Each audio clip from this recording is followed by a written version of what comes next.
अगर किसी को फाइलेरिया होगा ना, वो शरीर में आ जाएगा तो उतना पता नहीं चलता है। फिर उसको सबसे अच्छा जगह पैर लगता है और धीरे धीरे यहाँ पूरा अपना कॉलोनी बसाना चालू करता है, पैरवा फूलने लगेगा। जबकि शुरुआत में उसके लिए बस 2 टेबलेट खाएंगे तो सही हो जाएगा। डायरिया जो होती है वो भी हेलमेंथीस से होती है। सर मेरे एड़ी के पास फूल गया है, क्या लगता है?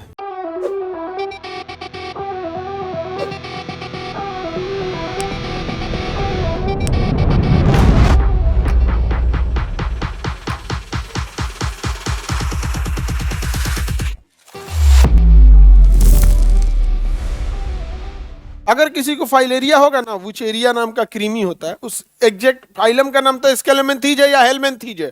2 कैटेगरी होती है, स्केलेमेंथीज और हेलमेंथीज, और दोनों होते हैं ऐसे कीड़ी की जैसे। समझ में आ गया कि नहीं आ गया? समझ में आ गया? अब वुचेरिया नाम का होता है वो हमारे ब्लड में घुस जाता है।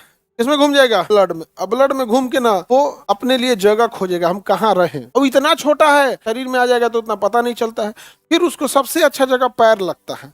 क्या लगता है? पैर। और धीरे यहाँ पूरा अपना कॉलोनी बसाना चालू करता है। और बसाते 7-8 साल बाद, 7 साल जब हो जाएगा, पूरा शहर बसा लेगा, पैरवा फूलने लगेगा। जबकि शुरुआत में उसके लिए बस 2 टेबलेट खाएंगे तो सही हो जाएगा। जब वो शरीर में आया है तो 2 टेबलेट खाएंगे तो सही हो जाएगा। केवल कितना टेबलेट? 2 टेबलेट। लेकिन पता ही नहीं चलता, वैसे ही खाया जाता है अंदाजे। वो टेबलेट ऐसे नहीं होता है पता देखिए, बीमारी अगर आपको बता रहा है कि हम हो गए हैं, समझिए कि बीमारी जीत चुका है। आप पकड़ लीजिए, सारा बीमारी में यही खेल है कि वो बता रहा है या आप पता कर रहे हैं। जैसे आपको पीठ में बड़ी भयानक दर्द उठता है, तो अब पता चला कि तो पथरी है भाई, तो अब तो दवाई से गल चुका है। लेकिन पहले पता कर लिए तो गला देंगे। अब तो इतनी टेक्नोलॉजी आ गई है, पथरी उथरी 3 टेक्नोलॉजी। मैंने 5 mm से कम है तो कैसे गलाएगा, 10 mm से कम है तो उसको कैसे गलाना है, 20 mm से कम है तो कैसे गलाना है। अलग अलग टेक्नोलॉजी। अब तो शॉक वेव आ गया है। शॉक वेव आप सुनेंगे, प्रघाती तरंगे, अगर उसकी फ्रीक्वेंसी अगर आप देखेंगे 30,000 हर्ट्ज से ऊपर है, या फिर शॉक वेव दे देता है। शॉक वेव से पत्थर टूट जाता है। शॉक वेव से पत्थर क्या हो जाएगा? टूट जाएगा। हेलमेंथीज समझ में आ गया? तो बीमारी पैदा कर देते हैं। हेलमेंथीज में जो 2 बड़ी बीमारी, एक डायरिया जो होती है वो भी हेलमेंथीज से होती है। छोटे छोटे होते हैं, सब आंत की दीवारों पे बैठ जाएंगे सब। तो जो पाचक रस है एंजाइम में, उसको खुद चूस जाएंगे, निकलने ही नहीं देंगे। डिसेंट्री हो जाएगा, पाचन खराब हो जाएगा। डायरिया भी किससे होता है? हेलमेंथीज से। अब फाइलेरिया भी किससे होता है? हेलमेंथीज। अच्छा, अभी फाइलेरिया जो होता है, ये इतने छोटे होते हैं कि ब्लड में घुल जाते हैं, तो हमें दिखेंगे नहीं। और याद कीजिए, मादा क्यूलेक्स मच्छर, याद है? मादा क्यूलेक्स मच्छर से फाइलेरिया नहीं होगा। मादा क्यूलेक्स मच्छर तो उसकी वाहक है, उसके ऊपर है विचेरिया नामक हेलमेंथीज, और जैसे वो मच्छर काटेगा ब्लड में घुल जाएगा। इतना छोटा होता है कि पता नहीं चलेगा। उनका इंक्यूबेशन पीरियड बहुत लंबा होता है, 2 साल 2.5 साल बाद अटैक करते हैं सब। और जैसे ये कैसे कोरोना 14 दिन में निपटा देता है, रेबीज हुआ तो 14 दिन में वो भी निपटा देगा, 10-15 दिन में। तो एकदम छोटे होते हैं, दिखाई नहीं देते हैं सब। तो हेलमेंथीज दोनों मेनली जो मिंथीज होते हैं वो कीड़े की एक कैटेगरी होती है। 2 कैटेगरी होती है, प्लेंटी हेलमेंथीज, स्केलेमेंथीज। समझ में आ गया? इसकी आकार होती है, कुछ चपटा कृमि होते हैं, कुछ गोल कृमि होते हैं। हेलमेंथीज को हिंदी में क्या कहते हैं? कृमि। क्या कहेंगे? कृमि।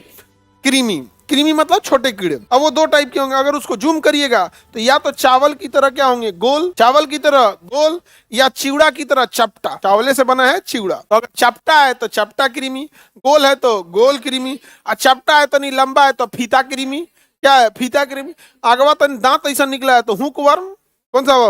हुक ऐसा निकला है तो क्या आ जाएगा? Hook worm. लेकिन ऐसे सब ऐसे दिख जाएगा नहीं, वो तो जूम करके। जैसे हम आप ही से पूछे ब्लड का आकार कैसा होता है, तो आप कहेंगे गोल, तो कहेंगे ब्लड कहाँ से गोल हो गया रे भाई। लेकिन एक्चुअल ब्लड में सबसे ज्यादा पानी के अलावा अगर कुछ है तो आरबीसी है, 50 लाख। और आरबीसी का आकार कैसा होता है? गोल।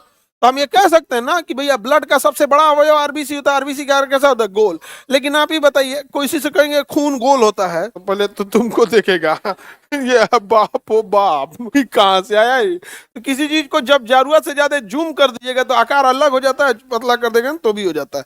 तो ये अलग अलग टाइप का हो गया। समझ में आ गया कि नहीं आ गया? सर मेरे एड़ी के पास फूल गया है, क्या लगता है?